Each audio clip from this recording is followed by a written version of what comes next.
En ce mercredi 23 janvier, les grandes marées ont commencé à Plénève-Valandré, avec de forts coefficients de 108 pour redescendre légèrement à 106 ce jeudi 24 janvier à 9h18. Jean-Luc Guézigou, capitaine de la Pauline et président de l'association Une chaloupe pour Daouet, nous explique pourquoi la marée varie de une demi-heure par jour. Les marées c'est un phénomène qui est dû à l'attraction lunaire et un petit peu à l'attraction solaire. L'attraction, vous savez, c'est le fait d'attirer quelque chose. Tout corps céleste dans l'univers provoque une attraction, c'est-à-dire il attire les autres. Mais comme chacun attire plus ou moins fort suivant sa taille et sa densité, la Terre est une des planètes de notre système assez dense. Je crois que c'est une des plus denses de notre système solaire. Et le Soleil qui est bien plus gros que la Terre est beaucoup moins dense. La densité, vous savez ce que c'est la consistance et l'épaisseur et la masse. La Terre étant assez dense, attire c'est pour ça d'ailleurs aussi qu'on a la gravité et qu'on flotte pas dans l'air, attire tout ce qu'elle peut autour d'elle. Donc elle attire la Lune, mais la Lune ayant elle-même une attraction, va aussi attirer ce qui se situe sur la surface de la Terre.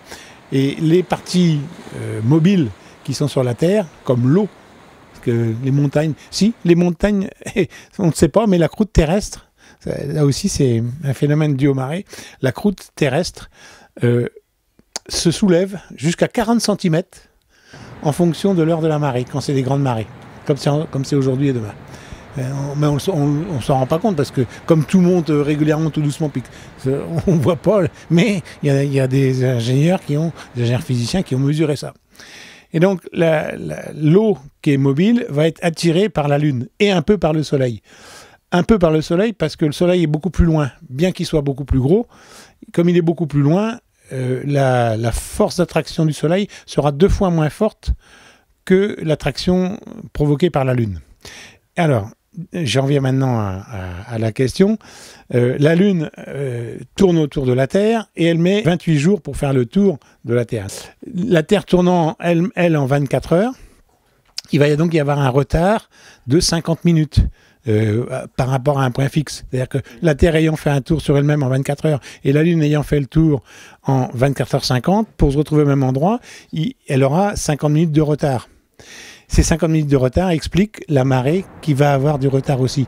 Alors, comme il y a 2 marées par jour, il y en a une soit le matin et le soir, soit à minuit ou en pleine nuit et en plein après-midi, ces 2 marées vont être séparées d'environ 12 heures, et un peu plus de 12 heures, en fait, elles vont être séparées de 12h25.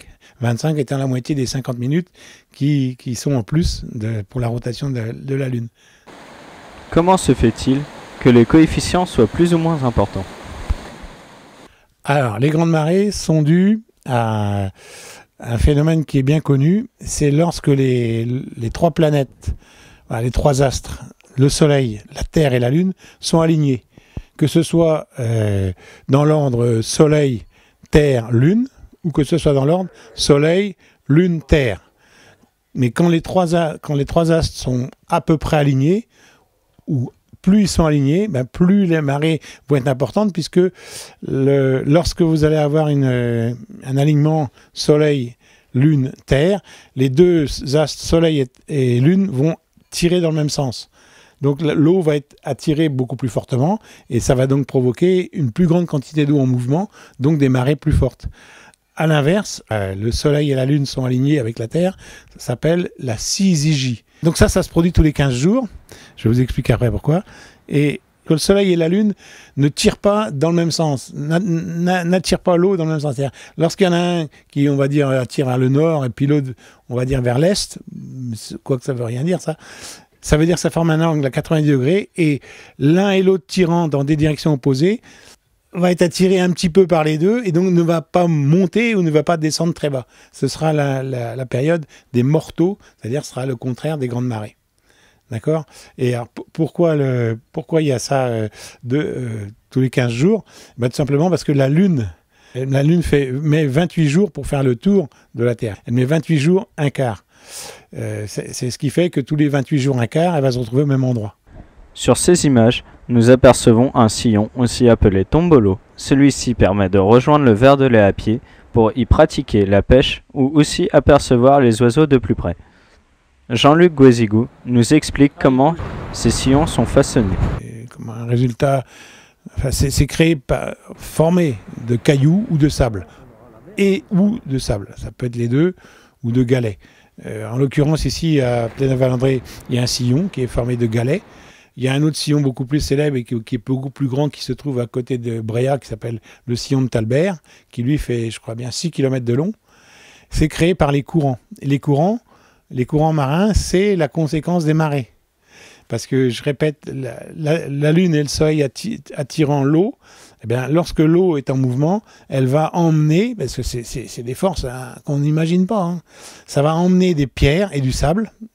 Les pierres se frottant les unes les autres deviennent arrondies, ça forme des galets, mais ça change pas le problème. Et donc le courant va emmener des matériaux et par endroits va les déposer parce qu'il y a un obstacle où la marée va s'arrêter à cet endroit-là. Et comme tout va se retrouver au même endroit et de plus en plus, à la longue, ça va faire un sillon. Ça va faire une élévation et une quantité de matériaux qui se trouvent là. C'est ça un sillon. Les grandes marées, comme chaque année, ont fait venir une foule de passionnés, de pêche à pied et de voyageurs venus pour l'occasion traverser le tombolo et voir les larges et amples rouleaux de vagues.